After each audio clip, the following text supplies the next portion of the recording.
revisi undang-undang itu memang didesain oleh elit-elit politik negeri ini? Oh, kalau saya bilang sih iya dong. Pak Jokowi akan dihormati banyak orang kalau dia berani mengambil langkah evaluasi peradilan, reformasi, perintahkan kepada Menko Polhukam.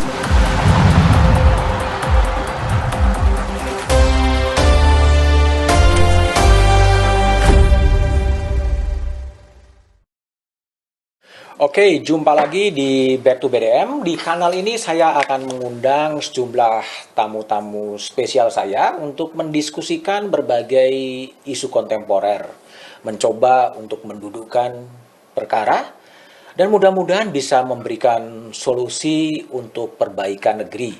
Kali ini saya akan akan ngobrol dengan seorang advokat yang selalu berteriak-teriak ketika keadilan tercederai, ketika korupsi sedang merajalela, ketika hak asasi manusia kemudian diabaikan. Siapa orang itu? Adalah Saur Siagian. Gimana kabar, Bang? Alhamdulillah sehat. Sehat Mas ya. Budiman. Oke. Luar biasa. Saur ini menarik ya. Saur ini menarik ketika Menko Polhukam Mahfud MD datang ke Komisi 3 DPR. Tiba-tiba dia berada di samping kanannya, ya, mendampingi Mahfud untuk bertemu dengan kolega di Komisi 3 DPR yang waktu itu mendiskusikan soal adanya dana janggal 349 triliun. Dia ikut mendampingi, tapi mau ngapain sebetulnya itu yang akan saya ngobrolkan dengan Saur Siagian. Ya. Betul, Saur Betul. ikut mendampingi Pak Mahfud. Betul, Mas Budiman. Kenapa? Anda kan orang sipil. Iya. Orang sipil tiba-tiba mendampingi Prof. Mahfud ke Komisi 3, kenapa? Loh, kalau advokat itu kan, Mas Budiman, kalau kita definisikan advokat itu kan memberikan jasa hukum di dalam atau di luar pengadilan. Namun secara spesifik sebenarnya kenapa saya datang ke DPR, satu, di samping persahabatan saya Prof. Mahfud sangat intens, sebenarnya adalah pesan yang mau saya sampaikan bahwa apa yang dibongkar oleh Prof. Mahfud, dugaan tindak pidana pencucian uang di DPKU 349, publik harus mengawal. Nah, jadi saya pikir, Mas Budiman, kalau kita kembali ke hakikat kita berbangsa, dikonstitusikan bahwa di pasal 1 ayat 1, 1, 2, dan 3 kan kita negara republika, 1, 2-nya kedaulatan di tangan rakyat, kemudian negara kita negara hukum. Saya mulai nomor 1, yang kedua. Bentar, saya jawab dulu pertanyaan saya. Ya. Anda mendampingi Prof. Mahfud sebagai apa? Sebagai teman? Sebagai teman. Sebagai teman. Sebagai bukan teman. sebagai advokat atau kuasa hukum. Bukan. Sebagai teman. Tapi sebagai teman memang memberikan dukungan moral kepada Prof. Mahfud untuk berhadapan dengan DPR ketika ingin membongkar dana janggal 349 triliun. Yes, Oke, absolutely. kembali. Tujuan tadi, bernegara tadi. Iya, jadi kan begini, Mas Budiman.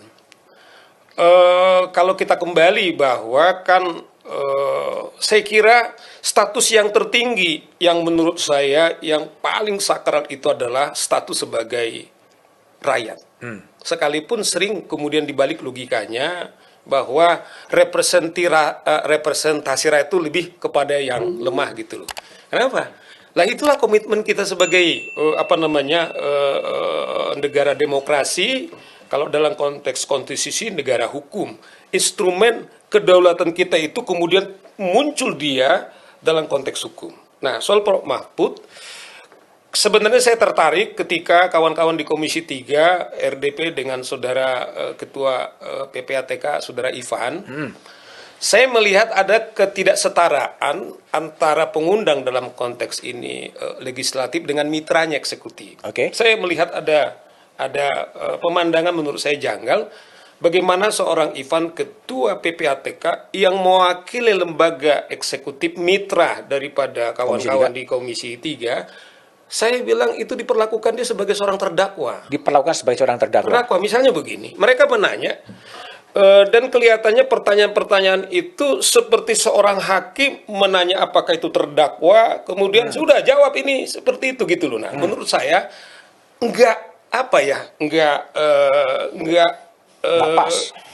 pas menurut saya. Jadi saya kemudian diwawancarai oleh salah satu media, saya bilang apa yang dilakukan oleh kawan-kawan di Komisi 3 ini menurut saya bukan mencerminkan satu kesetaraan atau mitra, atau kalau Prof. Mahfud mengatakan pada saat itu adalah seperti kami diperlakukan seperti bawahan, malah saya bilang lebih rendah dari itu, diperlakukan sebagai seorang terdakwa. Nah, jadi waktu itu sebelum dia atau Prof. Mahfud, kemudian RDP, kemudian kita sempat diskusi, ada Kabar Eskrim, ada Ivan, dan kemudian nggak berapa lama Johan Budi masuk. Nah, saya bilang sama sahabat kita Johan Budi, karena Johan Budi adalah kawan kita dulu aktivis anti korupsi, dia juru bicara daripada KPK. Johan, saya pikir apa yang dilakukan oleh teman-teman khususnya kepada Pak Ivan, saya kira tidak mencerminkan itu satu mitra. Jadi kalau saya bilang kemarin itu diperlakukan sebagai seorang terdakwa, dan Prof. Mahfud di ruangan itu mengatakan, enggak, saya diperlakukan sebagai seorang di kantor polisi katanya. Nah, itulah waktu kemudian dengar pendapat terjadi, kemudian Pak Mahfud kemudian mengkut seperti dilakukan di kepolisian. Nah, menurut saya Mas Budiman, saya kira memang pernah kawan-kawan di DPR dalam Orde Baru disebut sebagai lembaga stempel, kemudian wewenang mereka kemudian diperbesar, tetapi mereka juga harus belajar juga, jangan sampai wewenang yang mereka miliki kemudian jadi malah kesannya itu arogan, karena itu sudah berkali-kali sering terjadi, mereka mengundang tamunya, bahkan sering diancam-ancam keluar atau dikeluarkan. Nah, jadi kegelisahan itu juga salah satu sesungguhnya mengapa misalnya kita ingatkan kawan-kawan kita di Komisi 3 gitu loh Mas Budiman. Oke, jadi kalau Bang Saur kemudian melihat jalannya rapat, apa kemudian yang ditangkap ya ketika kemudian ada perbedaan data dan lain sebagainya dalam kasus 3-4 bulan itu sebenarnya gimana? Ya kan akhirnya kan begini, kan waktu itu kan yang perdebatan pernah Ibu Sri Mulyani mengatakan tidak 349 triliun. Tetapi kan Pak Ivan sebagai Ketua PPATK kan mengatakan itu dari laporan hasil analisanya dari LHA yang mereka mengatakan. Jadi ternyata kemarin waktu Prof. Mahfud kemudian dengan PPATK mengatakan clear bahwa memang ada 349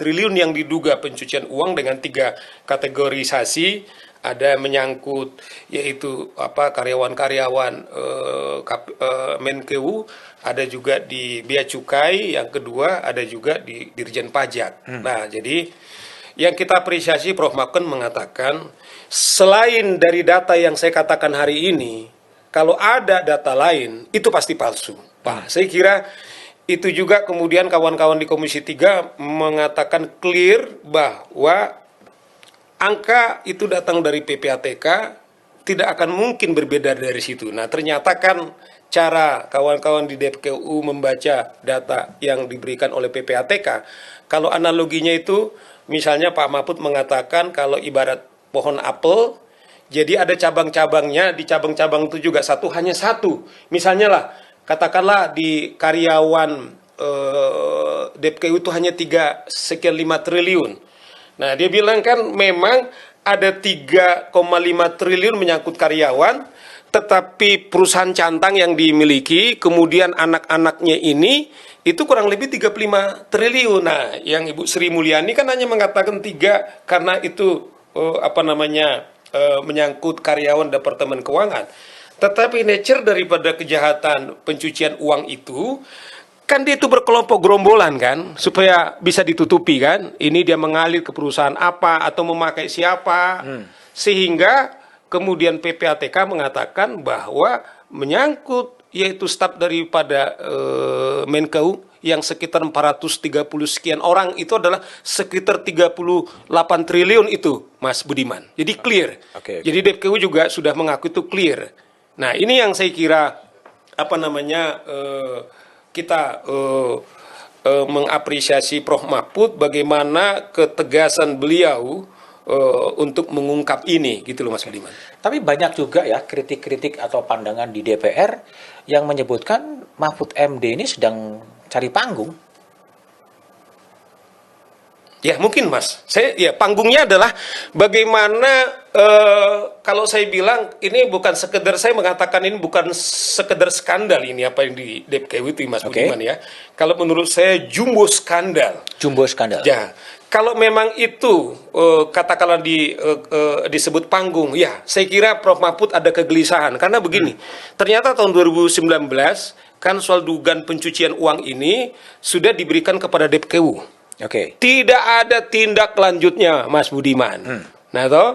Nah, ini kemudian berkali tidak ada kemudian tindak lanjutnya. Kemudian Pak Mahfud melihat bahwa kalau ini kemudian kita diamkan, terlebih peristiwa yang terjadi penganiayaan kepada David yang dilakukan oleh Mario anaknya Rafael itu, kemudian terbukti dia punya LHKPN itu hanya 50 miliar, maksud saya bukan hanya 50 miliar, tapi dilihat profilnya sebagai eselon 3, kok bisa memiliki kekayaan 50 miliar. Ternyata Prof Mahfud mengatakan coba diteliti. Ternyata setelah diteliti bukan 50 miliar. Diduga waktu itu sampai setengah triliun plus yang ditemukan di safety box di salah satu bank, bahwa dia punya simpanan uang itu sekitar 30-an miliar dalam bentuk mata asing. Itu udah disita KPK. Dan Mas Budiman, ternyata apa?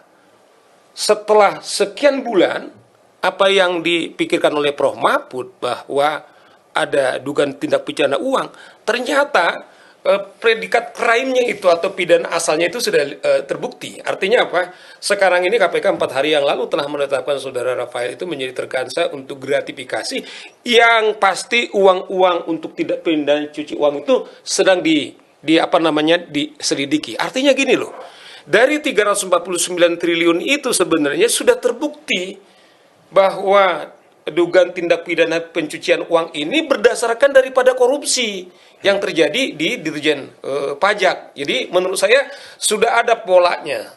Sudah ada polanya untuk bagaimana menindaklanjuti. Tapi kembali lagi pertanyaan. Kalaulah seorang Mahfud kemudian menjadikan panggung ini sebagai sebuah panggung politik, apakah itu bisa disalahkan juga? Kalau saya sih begini, terserahlah Mas Budiman. Kalau kita lihat kan sekarang problem utama kita itu kan, kalau saya ditanya apa sih problem utama kita itu kan, problem utama kita soal mental korup ini sekarang. Dan setelah presiden bergantung satu presiden ke presiden yang lain, misalnya kita mulailah indeks persepsi korupsi kita. Bahkan kalau kita mengacu kepada zaman Orde Baru, kemudian dengan sekarang ini ya malah sudah dibawa jadinya yang indeks persepsi korupsi yang terakhir itu. Artinya adalah ada masalah besar di soal-soal korupsi ini, Mas Budiman. Nah, maksud saya mungkin kalau kita lihat netizen, kalau saya bilang nggak 100% mendukung Pak Mahfud untuk membongkar ini, hampir semua tuh. Jarang saya membaca-baca komentar, hampir semua netizen, apakah itu masyarakat biasa, kemudian guru-guru besar kampus, kemudian juga para ulama, kemudian juga mendukung. Saya kok ada pesan yang diberikan oleh publik atau rakyat yang pemilik daulat, kayaknya memimpikan seperti figur dari Prof Mahfud barangkali yang paling tepat seperti ini. Itu tafsir saya loh. Jadi saya kira sah-sah aja kalau saya melihat. Tetapi kalau saya melihat waktu dia dulu dicalonkan jadi wakil presiden, saya berkomunikasi kepada dia, Prof, saya belum pernah menawarkan diri saya untuk tim suksesnya Prof, saya bilang. Yang pas waktu itu dia sudah 4 tahun yang lalu. Saya bilang sama dia, Prof, kita ingin menjadi tim sukses. Janganlah Pak Saur, katanya. Biar saja, saya tidak terpikir, ini aja saya tiba-tiba. Nah, ternyata kan gagal gitu loh. Gagal dan dia juga tidak tahu kenapa gagal. Tapi kita lihat dia fun-fun saja Pak Budiman. Tetapi akhirnya sejarah kemudian negara ini membutuhkan dia, kemudian diangkat dia jadi Menko Polhukam. Kalau teman-teman di DPR dia bilang bahwa Mahfud ini sekarang nomor 2, bukan saya loh, mereka yang bilang. Artinya adalah wakil presiden tidak sebagai sebutan, tetapi makna-makna pekerjaan yang dilakukan barangkali apa yang dulu diharapkan oleh Pak Jokowi untuk mendampingi dia, atau dia melakukan maksimal peran-perannya gitu loh Pak Budiman. Jadi sah saja saya kira. Artinya kalau menurut Anda bahwa Mahfud Pak Mahfud menggunakan panggung ini sebagai panggung politik itu bukan sesuatu yang salah kan sebenarnya? Ya saya kira tidak salah, tetapi menurut saya tidak ada motifnya dia untuk mengambil panggung politik tersebut kecuali nature humble dia. Kemudian bagaimana kegelisahannya dia, karena kemana-mana Pak Mahfud kan beberapa waktu yang lalu kan waktu merayakan 1 abad NU. Di situ kan bahasanya dia, kalau kita pergi ke laut, kita korupsi, kemudian kita ke udara korupsi, kemudian kita ke darat korupsi, ke kiri kita korupsi, ke kanan kita korupsi. Artinya adalah bagaimana soal korupsi ini kegelisahannya sangat luar biasa. Saya kira itu yang menjadi kegelisahan yang sangat luar biasa. Tetapi kalau orang tafsir, misalnya kalau saya mengatakan ditanya, wah saya kira yang kita harapkan kepemimpinan ke depan, yang dia tidak berpura-pura, yang bertarung secara terbuka, menurut dia apa yang keyakinannya dia. Saya nggak tahu Mas Budiman adalah wartawan yang paling panjang sebagai wartawan hukum. Pernah nggak kita saksikan, katakanlah dialog mitra antara eksekutif kemudian dengan legislatif soal RDP yang terakhir?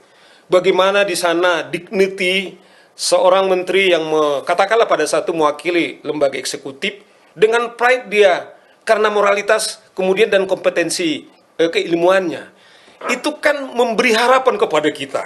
Memberi harapan bukan saja yang saya bilang para guru besar, saya lihat ada 300-an guru besar telah memberikan dukungan. Saya kira nggak pernah Prof. Mahfud kemudian secara sadar, tetapi pesan-pesan Prof. Mahfud itu kemudian ketangkap. Sama, saya tidak berkomunikasi secara dia kecuali saya melalui media. Saya bilang saya akan datang.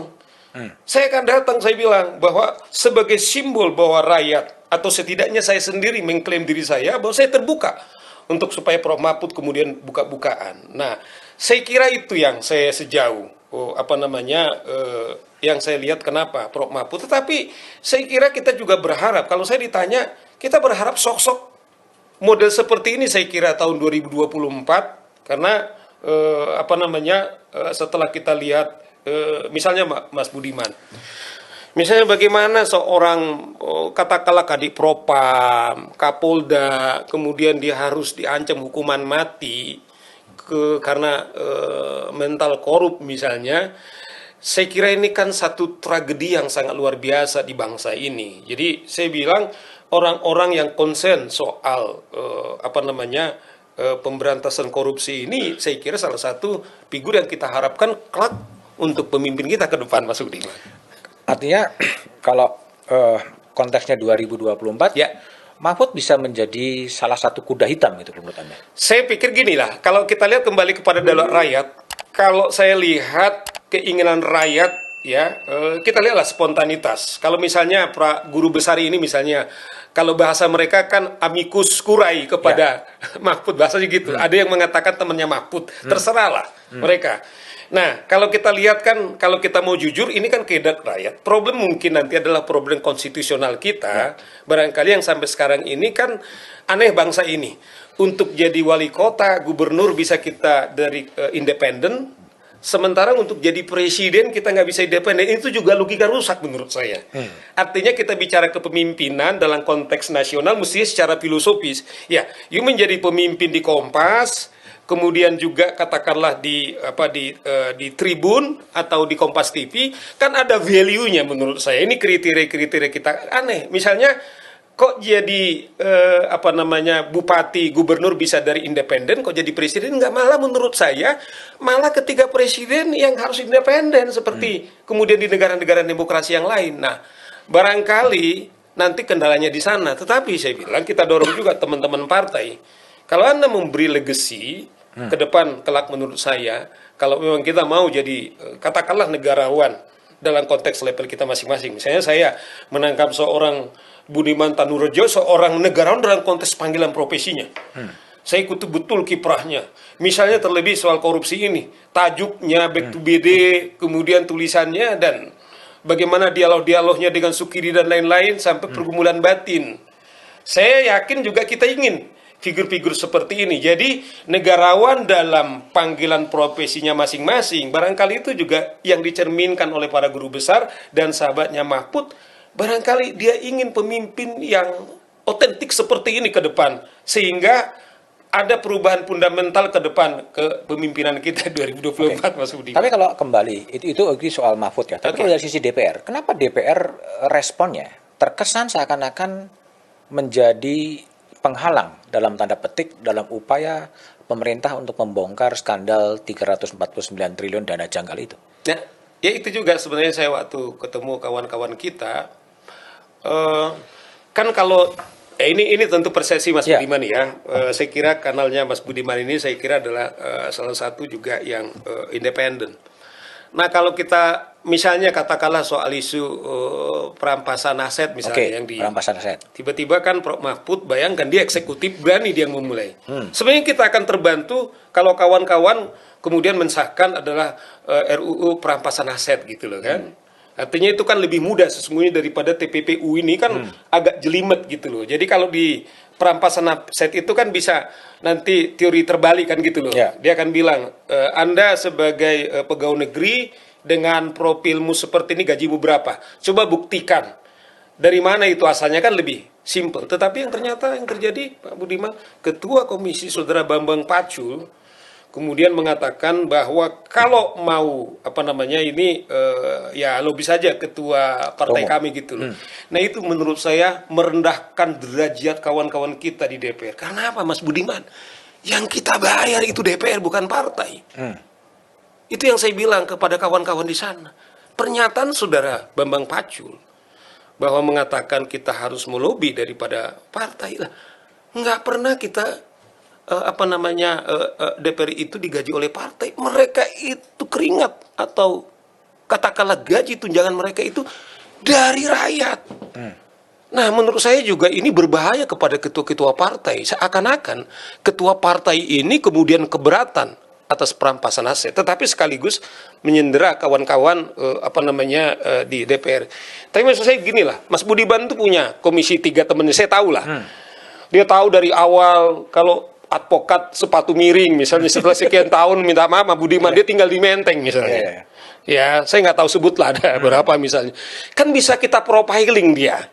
Taruhlah 10 tahun dia jadi DPR 15 tahun. Berapa gajinya dia? Berapa tunjangannya dia dari DPR?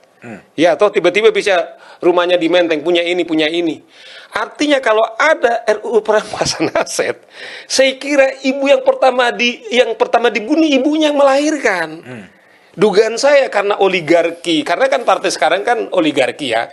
Di sisi lain pemilik partai, ketua partai sekarang juga pengusaha. Nah, barangkali dilema kita adalah karena memang berisiko kepada kawan-kawan di Komisi 3 menurut saya, ini juga barangkali mengapa kawan-kawan itu berhitung. Kemudian katakanlah 1000 kali, karena yang pertama dibunuh adalah ibunya, maksudnya adalah yang membuat undang-undang itu. Ya, atau menurut analisa saya adalah itulah saya kira salah satu. Tapi pengakuan Bambang Pacul yang mengatakan silakan lobby kepada ketua umum partai, bukankah itu juga pengakuan yang relatif jujur yang mengatakan bahwa inilah politik Indonesia, semuanya tergantung pada ketua umum partai politik. Tapi itu biar jeroan mereka nggak apa-apa. Tetapi itu dipertontonkan kepada publik, Mas Budiman, tidak ada akar konstitusionalnya.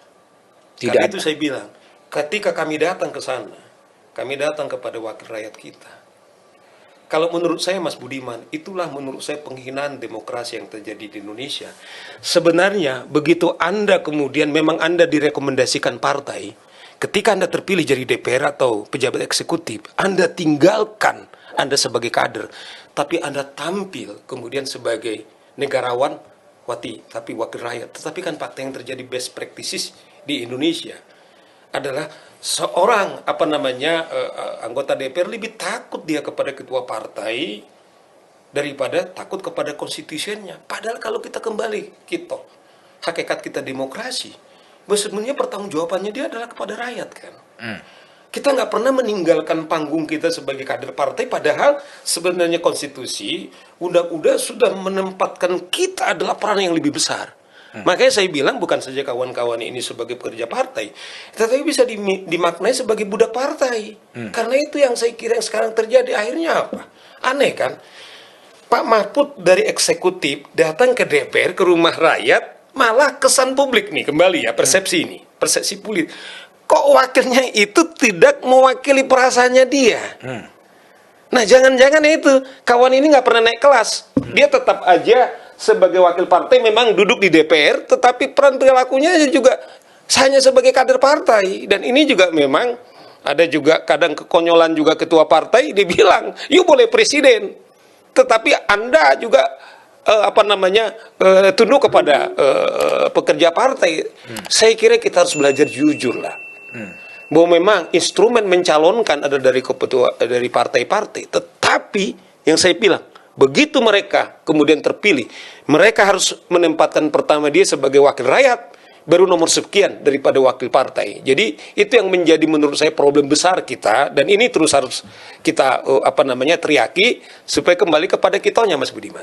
Ya, oke. Kembali ke undang-undang perampasan aset. Kalaulah memang undang-undang perampasan aset adalah salah satu solusi untuk mengatasi korupsi di Indonesia dan mengharapkan ada rancangan undang-undang di DPR juga terkendala karena harus melobi ketua umum partai politik. Bukankah kemudian Presiden juga punya hak untuk menerbitkan semacam peraturan pemerintah pengganti undang-undang sehingga perampasan aset itu bisa menjadi segera bekerja dan itu menjadi legacy dari pemerintahan Presiden Jokowi? Saya kira saya setuju, Mas Budiman, kalau Pak Jokowi ini kan tinggal 1 tahun lagi, kan orang kan kemudian, saya pribadi harapan saya dengan sosok Pak Jokowi yang sederhana dari Solo, sebenarnya representasi beliau dulu adalah bagaimana sosok yang sederhana ini kemudian punya harapan besar lah. Nah, kalau memang kawan-kawan atau katakanlah legislatif, karena saya dengar katanya inisiatif RUU soal perampasan aset ini di tangan eksekutif, saya setuju. Sebelum pemilu, saya kira ini salah satu yang sangat urgent. Kalau tidak, menurut saya ini berbahaya, bukan saja bisa nanti malah orang bertanya, sebenarnya kalau kita ada jargon, misalnya kita partai ideologi Pancasila, ya toh, dan kita nggak malu-malu mengatakan Ketua Nama Esa kemanusiaan, keadilan, kesejahteraan. Tetapi bagaimana satu di departemen ada dugaan pencucian uang 349 triliun. Bagaimana soal judi online, soal narkoba di departemen yang lain, Mas Budiman. Menurut saya, ini sudah masuk kegentingan memaksa menurut saya. Sehingga kalaupun ada perpu seperti juga bagaimana omnibus bisa dicari solusi melalui perpu, saya kira ini juga bisa dilakukan supaya lebih efisien. Sehingga sebelum pemilu kita, ini sudah selesai. RUU perampasan aset ini artinya adalah karena memang dengan instrumen undang-undang atau hukum yang ada sekarang ini tidak efektif, tetapi kalau ini menurut saya adalah satu terobosan. Saya pikir kita dorong Pak Presiden, memang Pak Jokowi, kalau memang dia sudah memberi melalui pesan Pak Mahfud sebagai Menko-nya dia, saya kira tidak berhenti di sini. Ini sudah dimulai, tetapi saya kira supaya lebih efektif pengembalian uang daripada rakyat itu, ya saya kira RUU perampasan aset ini segera diundangkan. Jadi sebetulnya siapa yang nggak serius dalam konteks membuat RUU perampasan aset? Karena kan kalau lihat di programnya Nawacita itu kan sudah muncul juga, perlu dibuat rancangan undang-undang perampasan aset. Tetapi sampai sekarang menjadi debat politik, saling lempar antara pemerintah dan DPR. DPR mengatakan silahkan lobby ketua umum partai, sementara pemerintah mengatakan ya tolong dibuat dong RUU-nya. Padahal ada instrumen untuk menerbitkan peraturan pemerintah pengganti undang-undang soal perampasan aset. Atau dua-duanya nggak serius? Kalau menurut saya dua-duanya nggak serius. Dua-duanya nggak serius. Karena seperti ibunya pun nanti yang berpotensi kemudian yang dibunuh itu kan bukan hanya teman-teman di legislatif. Tapi kalau kita lihat juga yang korupsi ini kan juga banyak di eksekutif, banyak kepala daerah dan lain-lain. Barangkali ini juga jadi problem utama juga. Nah, saya pikir memang satu-satunya adalah kita harapkan ini Pak Jokowi dengan legasi yang ada mengorkestra kemudian partai pendukungnya untuk komit, ya toh, ya artinya ginilah, satu-satunya pertarungan terakhir supaya orang ingat kalau Pak Jokowi itu kemudian dikenang adalah ya katakanlah kalau kita bayangkan IKN itu kan saya pikir itu soal fisik. Gitu ya. Soal fisik saya kira dalam infrastruktur juga fisik. Nah, infrastruktur kan fisik. Tetapi bagaimana sekarang kualitas kemanusiaan kita ini kan hanya sekarang ditonjolkan dengan hal-hal yang sifatnya fisik gitu ya. Kita nggak lagi percaya diri bahwa gagasan-gagasan besar kita kebudayaan-kebudayaan yang kita produksi sebagai puncak daripada budaya yang kita tampilkan. Sekarang ini kan kayak kita zaman batu ini, Mas Budiman. Kalau zaman batu itu kalau kita pergi ke gua-gua, salah satu bahwa kita kuatkan otot yang besar. Nah sekarang ini ya apa ya, aksesorisnya, kemudian sepatunya, jabatannya, kemudian mobilnya dan lain-lain. Saya bilang itu representasi daripada hal-hal yang fisik. Jadi kita masih seperti zaman batu gitu loh. Jadi Pak Jokowi saya kira harus berani dia, sebagaimana dia dulu tampil dari Solo, kemudian bisa jadi gubernur tanpa ada beban, bukan dari katakanlah darah biru. Dan saya kira ini adalah yang paling dekat dengan Pak Jokowi sebagai presiden. Kalau tadi dikatakan bahwa RUU perampasan aset tidak jadi karena kedua pihak tidak serius sebetulnya. Ya. Pertanyaan saya kalau lebih besar, apakah memang bangsa ini serius untuk memberantas korupsi? Saya pikir enggak. Enggak juga. Enggak serius. Menurut saya, kita lihat kan sekarang ini apa yang terjadi di KPK, Mas Budiman. Tiba-tiba misalnya yang hangat terakhir ini terjadi kan ada deputi penindakan Saudara Karyoto, kemudian Ender dan juga yang direktur yang dari penuntutan itu yang dikembalikan. Ternyata faktanya Mas Budiman yang muncul itu soal bagaimana Formula E. Jadi tadi kalau saya baca tadi Ender ketika ke Dewas, dia akui memang soal Formula E itu kami berbeda pendapat. Dan dia secara terbuka bahwa menurut dia mens reanya tidak cukup sehingga tidak cukup ditingkatkan ke penyidikan. Nah yang kita lihat tuh getol adalah Saudara Firly. Artinya kan dulu kan kalau kita lihat paket Firly ini kan dengan revisi undang-undang KPK kan, artinya yang kita menganalisa sempurna untuk pelemahan KPK. Dan lah pemerintah mengatakan untuk memperkuat, buktinya setelah zaman revisi ini belum pernah sejarah KPK indeks kepercayaan publik kepada mereka di bawah polisi dan kejaksaan sebelum terjadi peristiwa Sambo ya. Baru seperti zamannya Firly. Kedua, Dewas 2 hari yang lalu bilang KPK tidak pernah menangkap big fish. Yang terjadi big fish adalah ikan besar, adalah keributan bahwa Firly menuntut supaya kasus Formula itu menjadi penyidik. Saya lihat nggak serius kita kemudian malah memperlemah simbol-simbol pemberantasan korupsi, Mas Budi. Artinya bahwa memang kalau kemudian seperti Mahfud katakan bahwa di udara ada korupsi, di laut ada korupsi, di korporasi ada korupsi, ya memang faktanya memang kita nggak serius memberantas korupsi ya sebenarnya.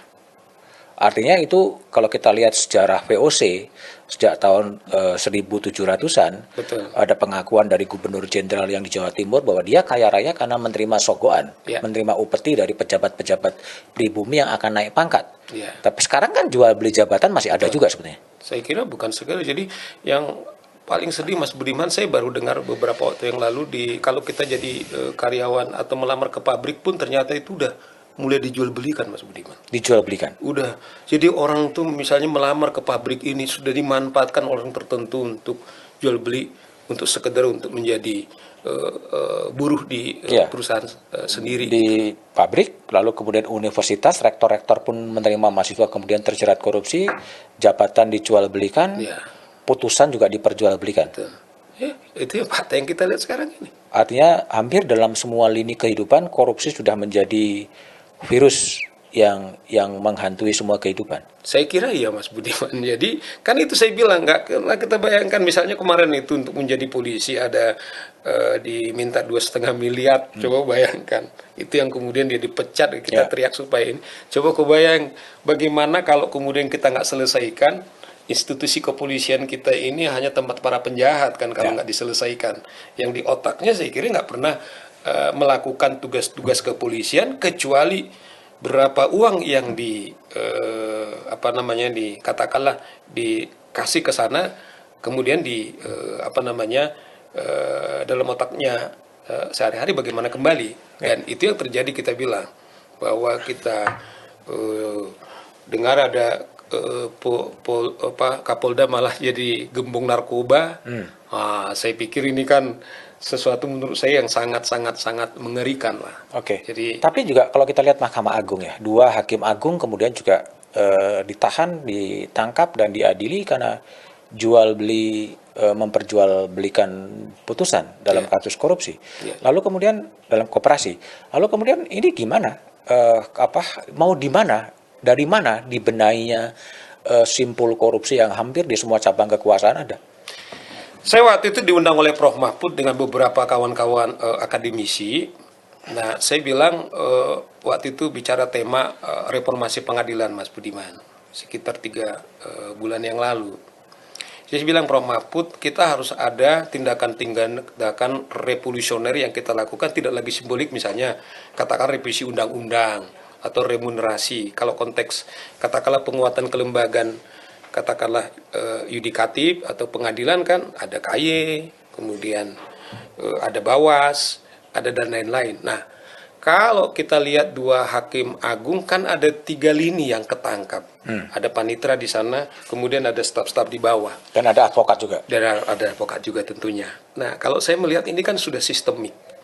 Saya bilang sama Prof. Mahfud, jangan-jangan ini 2 orang ini adalah puncak gunung es. Jangan-jangan ini mencerminkan kawan-kawan kita di dalam. Jadi saya usul gini, bagaimana caranya kalau semua hakim agung ini kita ganti aja dulu mungkin. Kita mulai dari kepalanya yang busuk, ya toh, mungkin lebih mudah berbarui. Saya hitung-hitungkan hakim agung sekitar 30 sampai 35. Ada kawan yang mengatakan bagaimana yang baik-baik? Yang baik-baik itu kita rekrut lagi. Ya toh, saya bilang sama Uceng waktu itu, salah satu yang hadir, ya begitu Jainal Mukhtar Arifin, coba Anda cari basis konstitusinya untuk melakukan itu. Jadi menurut saya Mas Budiman, karena katakanlah begini, kalau kita ini rusak, advokat rusak, jurnalis rusak, kawan-kawan yang lain rusak, tapi kalau peradilan kita bersih, ya toh karena di sana nanti muaranya diuji, harapan kita untuk mendapatkan Indonesia yang baik itu masih ada. Kalau peradilan kita bersih, ya toh. Nah, oleh karena itu saya kira kita mulai dulu dari kepala dari Mahkamah Agung.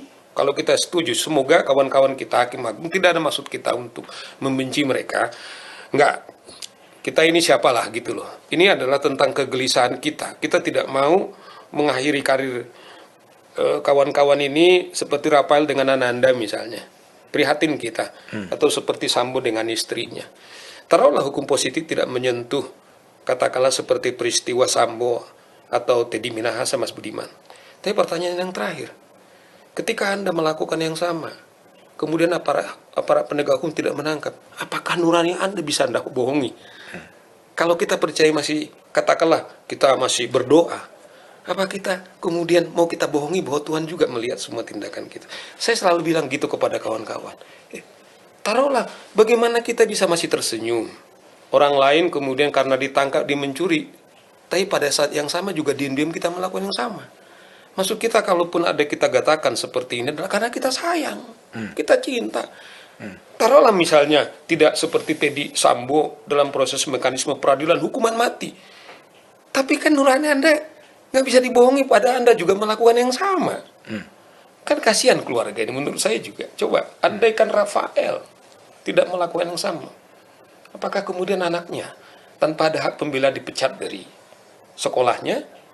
Atau mungkin dia melakukan tindakan yang sama. Itu menurut saya akar daripada katakanlah mentalitas yang korup ini. Kemudian bukan saja dia korban, tapi keluarganya itu kita sayang gitu loh. Nah, mengapa misalnya kita agak katakanlah keras kepada kawan-kawan di pengadilan, sama dengan saya kalau melantik advokat muda, bagi saya bilang, saya pribadi ini loh, lebih baik Anda tersinggung kepada saya. Bagi saya lebih terhormat seorang begal, seorang copet, daripada Anda misalnya sudah disumpah atau diangkat jadi advokat, tapi Anda melakukan juga suap menyuap. Arti instrumennya adalah Anda melakukan pelanggaran hukum, bahwa Anda sudah tahu etik atau belajar etika, disumpah, ya tahu tetapi melakukan yang sama. Tetapi Anda juga melakukan bribery. Kalau seorang copet atau katakanlah begal, tidak ada kemampuan skillsnya dia, tetapi dia harus hidup, dia mempertaruhkan nyawanya dia untuk itu. Tapi Anda seperti saya pakai pakai dasi atau pakai jas, Tetapi untuk seperti efisien untuk Anda melakukan katakanlah tindakan suap menyuap, saya bilang jauh lebih terhina gitu loh. Nah, saya tidak punya kemewahan untuk mengingatkan kawan-kawan di Mahkamah Agung di mana, tapi saya kemewahan diajak seorang jurnalis hebat, ya saya ditanya, inilah kemewahan saya untuk mengatakan ini gitu loh Mas Budiman. Saya kira peran-peran seperti itu yang dalam sejarah Saur sebagai advokat, silakan. Dalam sejarah Anda sebagai advokat, pernah menyuap? Saya ya alhamdulillah puji Tuhan Mas Budiman. Memang dari awal saya bukan dari awal advokat. Saya memang dari awal saya sebagai seorang guru. Oke. Dan saya hampir 25 tahun. Oke. Jangankan saya suap menyuap untuk menangani kasus korupsi, banyak ke kantor kita datang karena saya aktivis anti korupsi membela kawan-kawan di KPK. Saya bilang puji Tuhan lah. Anak-anak itu bisa saya kasih makan. Oke. Saya kira profesi kita ini saya kira bisa cukup makan, bukan sekedar bisa cukup makan. Saya kira dengan pilihan saya ini, saya bisa berdiskusi dengan seorang Budiman. Saya kira juga karena peran-peran pekerjaan yang saya lakukan. Pernah nggak klien kemudian mendorong-dorong Anda untuk menyuap? Nature-nya seperti itu. Nature-nya seperti itu. Artinya pernah ada klien. Oh iya, jadi saya. Terus gimana Anda biasanya Anda saya bilang ini saya profesional. Saya digaji karena otak saya bekerja, kemudian saya digaji dengan. Jangan saya dilibatkan untuk hal yang lain gitu loh. Jadi ketika kita terbuka, ya kemudian pernah juga misalnya, saya kira saya dikasih bercanda Mas Budiman. Ini temen ada ngajak, dia ada kasus, terus sudah mendesak mungkin. Terus, bro, saya mau ini, oke. Setelah kita ketemu, saya bilang saya ini profesional ya, karena ini ada pembolan bank, ya toh. Saya profesional sampai jangan saya dikaitkan untuk yang lain. Nah, kita harus berangkat ke Kebumen waktu itu, sampai kita di bandara, tiba-tiba kawan saya ini nggak pernah pakai colak. Nah, dia bilang begini, tolong kasih ini nanti ke jaksa gitu loh. Saya bilang ketepatan saya naik Damri dari Bekasi. Waktu itu saya ingat 37.000. Jadi Anda kasih aja 37.000 lagi, saya bisa kembali. Saya bilang, kenapa? Saya dari awal saya sudah sebut kemarin nggak, saya bilang. Nah ternyata Mas Budiman, dia mungkin juga mikir. Sampai kita di bandara, kemudian kawan ini rupanya udah janji sama jaksa ini. Terus dia bilang, bang, bantu saya untuk ketemu jaksa. Mungkin juga bagi dia saya bercanda. Minta maaf Pak Budiman. Saya bilang, saya tendang kamu kalau kamu masih melakukan yang sama. Saya bilang. Minta maaf, padahal dia adalah kawan saya. Kemudian dia juga memberikan adalah klien kepada saya, tapi sebagai rasa penghormatan saya kepada dia dan juga value saya. Kemudian saya harus melakukan, menurut saya itu tidak sopan, tapi itu yang paling sopan gitu loh Mas Budiman. Tapi artinya dalam pengalaman Anda sebagai advokat yang tidak mau menggunakan suap, perkaranya banyak yang menang atau banyak yang kalah? Jadi gini Mas Budiman, dalam konteks, misalnya begini ya, saya misalnya punya pengalaman dengan polisi. Polisi ini pun kan juga, misalnya mereka juga sadar, kalau tahu misalnya advokat ini, katakanlah tidak mau suap menyuap, mereka juga berhitung Mas Budiman. Oh. Jadi saya bilang, kawan-kawan ini kan cuma mungkin, atau saudara-saudara saya misalnya, sudah banyak kalau dia tidak nyuap, kalau dia nyuap saya nggak nyuap, misalnya kan sudah dipersepsikan bahwa dia akan kalah. Kembalikan soal keyakinan Mas Budiman. Saya punya pengalaman, banyak pengalaman saya, ketika mereka kemudian polisi atau penegak hukum itu tidak mau main-main gitu loh, ya toh. Jadi saya kembali ini kan value pilihan kita gitu loh, ya toh. Jadi saya kok tesisnya, saya selalu mengatakan begini Mas Budiman. Kalau representasi Tuhan itu ibarat matahari. Matahari katakanlah memendung, tentang matahari itu tetap dia bercahaya. Dia selalu baik. Udara juga kita mau nyuri, udaranya tetap dikasih kepada kita. Ya toh? Nah, artinya begini. Sekalipun ada kabut, tetapi mataharinya itu lebih bersinar. Kalau saya mengatakan kalau itu representasi Tuhan, kebaikan saya yakini betul pasti mengalahkan ketidakbaikan, karena itulah nature alam, nature-nya Tuhan gitu loh. Jadi saya tidak mau melawan daripada hakikat, daripada hal-hal nilai-nilai yang agung itu Mas Budiman. Pertanyaan saya yang lain dan itu, Dan hampir semuanya saya tanyakan kepada tamu-tamu saya di Back to BTM. Menurut Saur sebetulnya, apa sih sebetulnya akar masalah dari bangsa Indonesia ini? Sampai kok hampir 17 Agustus 2045 akan mencapai 100 tahun, kok negara ini ya begini-begini. Apa sebenarnya akar masalahnya menurut Anda?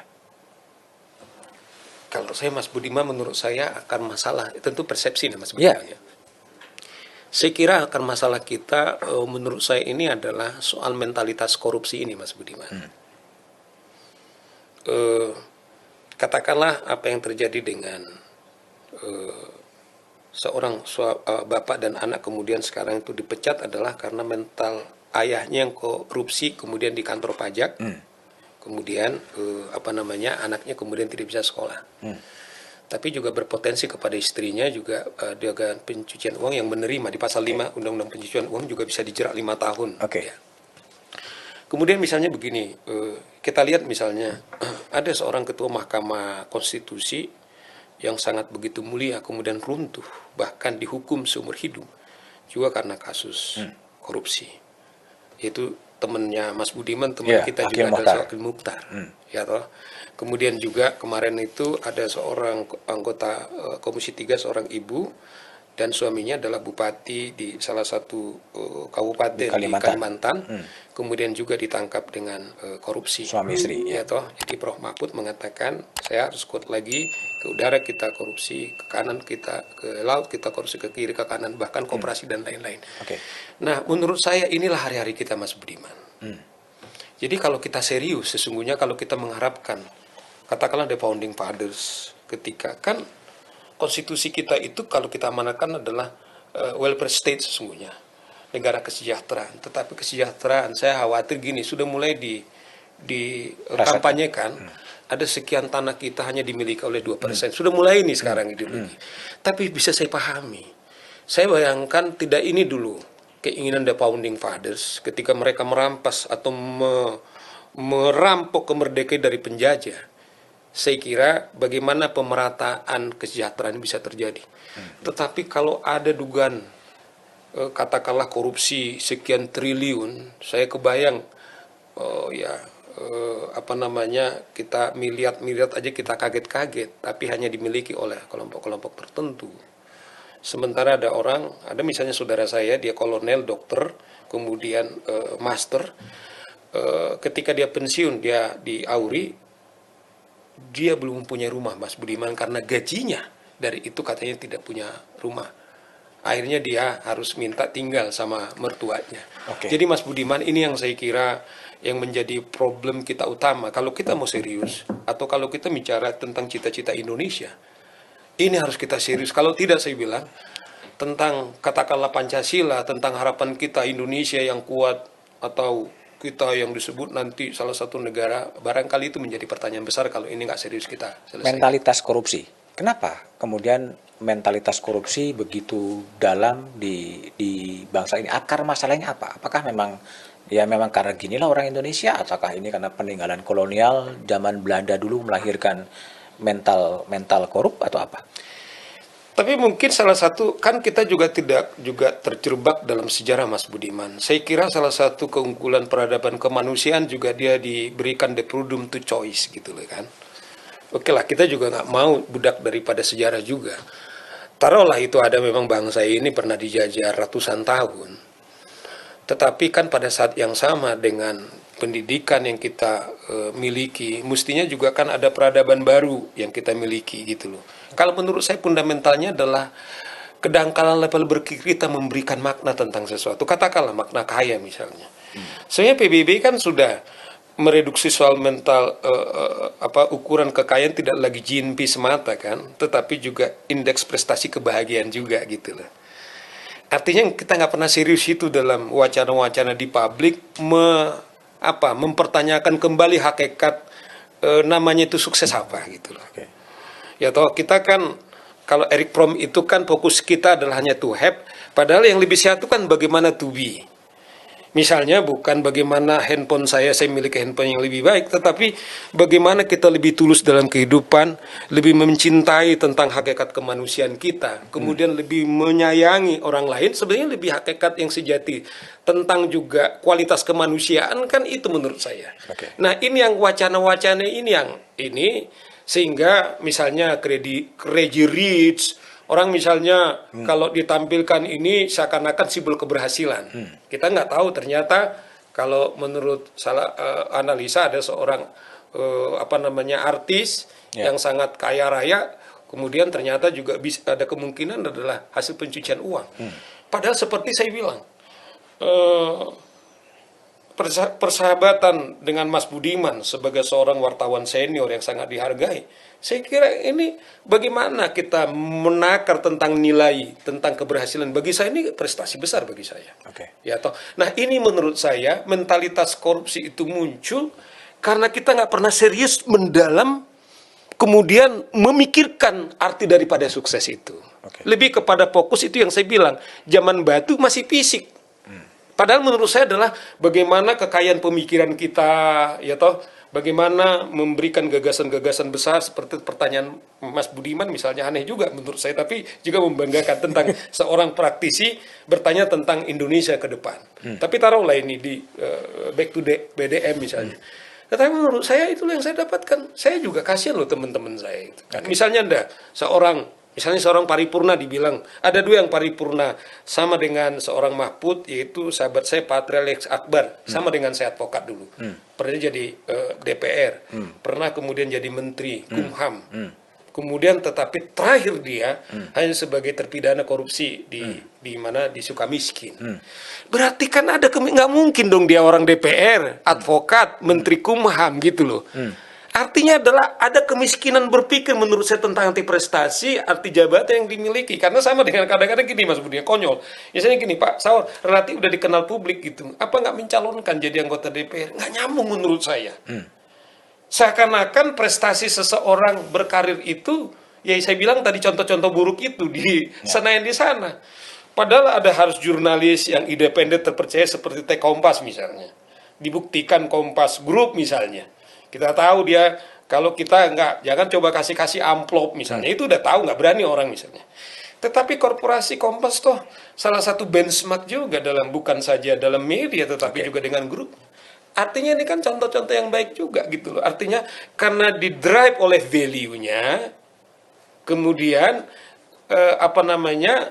ternyata ini lebih fundamental daripada dimulai dengan aksesoris yang to have tadi itu, Mas Budiman. Itu saya kira mengakar. Jadi ya menurut saya diskusi-diskusi model begini juga mungkin kita perbanyak karena sosial media yang menampilkan Crazy Rich yang semu itu, kemudian publik kemudian mengikuti, inilah mempercepat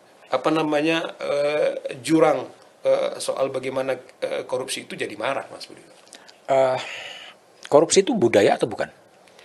Jadi begini, memang kan kembali definisinya Kunchoro Ningrat kan, dia mendefinisikan kan hasil karya karsa dan cipta. Ya toh dimulai dari mindset kan, tetapi karena ini sudah praktek yang tadi saya bilang, jangankan sekarang ini saya baru dengar kaget juga untuk menjadi karyawan buruh sendiri atau pabrik sendiri dimintain uang gitu loh. Jadi saya kira ini sudah seperti budaya. Nah, sekarang ini saya kira kan toh budaya itu kan sesuatu kita mulai dari mindset kita ulang-ulangi jadi kebiasaan, kemudian kebiasaan kemudian jadi permanen, kemudian jadi kebiasaan kita. Jadi menurut saya katakanlah sudah sebagian besar orang melakukan itu seperti lazim, ya toh. Nah, saya kira harus juga kita lawan bahwa itu bukan asli daripada budaya kita, kecuali itu bias dari budaya itu sendiri gitu. Bang, Indonesia 100 tahun tinggal 27 tahun lagi gitu. Bayangan Saur soal Indonesia 2045 seperti apa? Saya kira gini ya, kalau kita mau serius untuk katakanlah membenahi ini, taruhlah mungkin kalau Pak, misalnya gini lah, saya memaknai begini Mas Budiman, sebenarnya tahun 2025 itu bisa kita potret ketika saya wawancara dengan Mas Budiman ini. Misalnya gini, kalau kita bilang besok hari Kamis, begitu kita ketemu namanya si Kamis kan tidak lagi besok, tapi berganti jadi hari ini kan gitu loh ya. Sama dengan tanggal 4 bulan depan, bulan Mei, begitu kita ketemukan jadi bulan depan, tadi namanya begitu ketemu hari ini. Maksud saya begini, kalau kita mau lihat 100 tahun Indonesia ke depan sebenarnya apa yang kita kerjakan hari ini. Oke. Misalnya katakanlah soal korupsi ini kan sangat serius. Pak Jokowi ini kan sekarang jadi presiden, ada 7 partai mendukung. Kalau dia misalnya mengharapkan ada simbolik IKN yang mau dia wariskan sebagai legacy, kalau dia mau lihat serius bahwa kita kompetisi katakanlah dengan negara-negara katakanlah yang sudah maju, salah satu ciri mereka itu kan satu rasionalitas, dan yang kedua adalah semua katakanlah itu bisa diukur dengan aturan yang mereka bisa baca sendiri gitu loh. Nah oleh karena itu kalau kita mau serius bagaimana kita bisa angkat level kita negara yang dihargai, saya kira hari ini harus kita mau serius soal korupsi ini. Misalnya katakanlah kita tiba-tiba di ban jadi tuan rumah Piala Dunia misalnya. Satu sisi pemerintah pengen, tetapi pejabat lokal kemudian keberatan. Saya kira juga ini juga bagian-bagian daripada komitmen kita itu tidak serius. Tapi bayangan Anda, Indonesia 2045 ini jadi seperti apa? Kalau kita tidak serius untuk membenahi, malah juga bisa Indonesia ini bukan malah jadi Indonesia. Artinya? Menurut saya begini loh, bisa juga Indonesia ini kan kita bisa misalnya lihat Soviet. Oke. Kita bisa lihat misalnya Afghanistan, satu negara misalnya yang ini. Oke.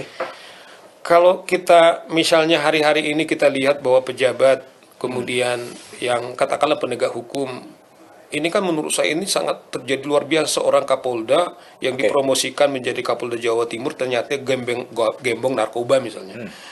Kemudian kawan-kawan yang lain. Artinya gini loh, kalau ini kita nggak serius, bentuk negara seperti apa nanti yang kita ini kan.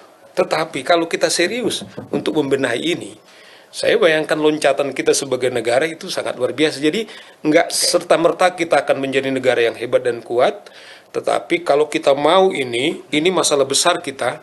Hari ini kita benahi, jangan kita wariskan. Kepada pimpinan yang lain. Tetapi menurut saya semua level. Jadi maksud saya dengan peran-peran Mas Budiman sebagai seorang jurnalis yang profesional, kami advokat menghargai kami, kawan-kawan di DPR atau dimanapun, kemudian sadar panggilan daripada tugas mulianya, itu yang saya pikir membuat Indonesia yang hebat. Dan saya percaya itu bisa, tapi itu yang saya bilang bahwa kita harus serius itu membenahi itu, Mas Budiman. Oke. Kalau negara yang menjadi idola atau menjadi idaman Saur Siagian negara mana? Ya, saya tidak terlalu ikuti betul. Cuman kan kita senang dengan parameter yang dilakukan oleh Finlandia misalnya. Finlandia. Ya, Finlandia kan negara kecil di Eropa, nggak terlalu besar. Tapi karena negara ini dikelola dengan sangat transparan gitu ya, dia tahu sendiri bagaimana budget keuangan daripada negaranya. Kemudian mereka memfokuskan negara ini, kemudian adalah membangun value kebahagiaan, bahwa mereka hubungan antara anak kemudian dengan bapak, kemudian space kebermain itu kemudian jadi penting. Saya kira ini jadi impian kita. Jadi kita yang sekarang ini kan misalnya kalau Anda seorang ayah punya katakanlah 1 triliun misalnya, mau diapain gitu loh kan. Masa Anda memproduksi anak kemudian jadi penjahat, haknya dia harusnya sekolah, kemudian jadi minta maaf Mas Budiman, kan ada yang salah saya kira juga dengan negara yang dikelola. Saya kira potret Rafael saya kira bukan hanya dia sendiri, tapi ada seorang filsuf mengatakan begini, hal-hal yang pribadi terjadi itu sering sebenarnya mencerminkan apa yang sesungguhnya gitu loh. Nah, menurut saya kalau kita serius menghargai kehidupan yang sementara dikasih Tuhan, ya mungkin negara model seperti itu. Memang dia kecil, tetapi kan kita bukan soal kecil besarnya, tetapi lebih kepada value yang dimiliki oleh pemimpin-pemimpinnya atau value yang dibangun oleh rakyatnya itu sendiri gitu loh. Oke. Jadi Kalau pemimpin di dalam maupun di luar negeri yang Anda kagumi atau Anda idolakan, siapa itu?